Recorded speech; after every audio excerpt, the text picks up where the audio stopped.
Problems వస్తుంటాయి. వాటి గురించి ఆలోచిస్తూ మీరు డల్ అయిపోతారు. మీ చుట్టూ ఉన్నాళ్ళు ఏంటి అలా ఉన్నావు, ఏదైనా ప్రాబ్లమ్స్ ఉంటే మాకు చెప్పొచ్చు కదా అంటారు. దయచేసి చెప్పకండి.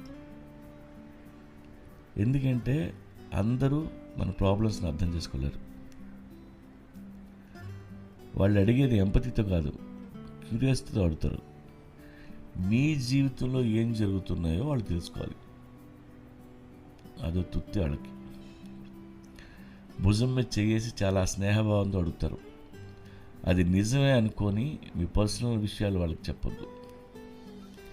మొత్తం అంతా విని మిమ్మల్ని అర్థం చేసుకోవడం మానేసి పైగా అపార్థం చేసుకుంటారు. మీరు ఏడుస్తూ బాధలు చెప్పుకుంటూ ఉంటే వాళ్ళ మైండ్లో ఇంకొన్ని యాడ్ చేసి వేరే